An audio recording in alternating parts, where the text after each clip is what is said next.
morning! Happy Sunday everyone! Dito kami ngayon sa Yacht Club sa Yorkis Knob. Yan, may mga yate dun sa likod. Yan, tignan mo yung daming fish. Kita ba?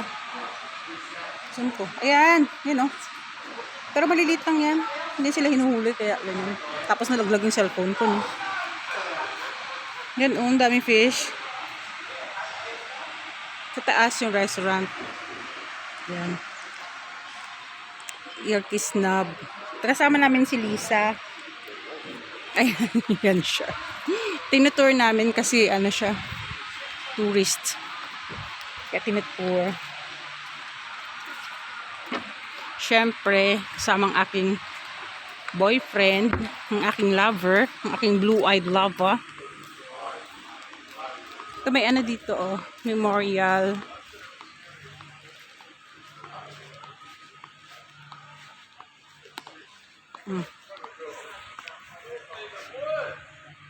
Kaya shade.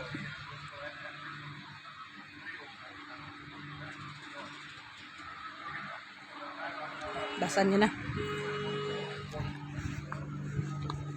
Sumakmak ba yun?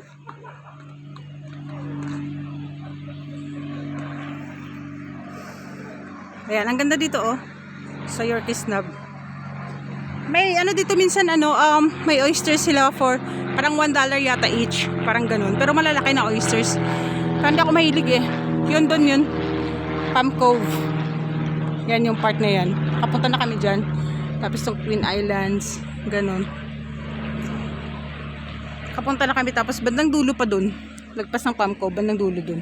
Yun yung Ellis Beach. Doon kami nagstay dati. Yung Makmak.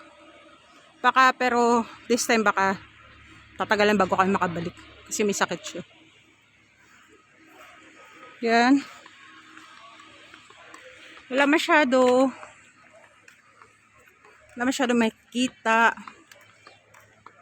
Pero baka pupunta kami sa beach mamaya. Sa beach nitong Yorkis Knob. Ito kasi yung boat club nila. Tapos banda doon may beach na parang pwede mag-swimming. So baka may pupunta kami doon. Wala masyado makita dito kasi usually ano to eh. Yan nga, restaurant. Ganun tapos yung mga nagyayate. Si Yacht Club. Yan.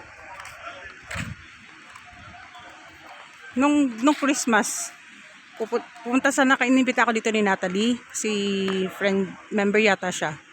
Mag-lunch na kami dito. Kaso, hindi naman kasama si Makmak. Kaya hindi na ako sumama. Bahay na lang ako. Ayun. Ay, hello daw. Okay.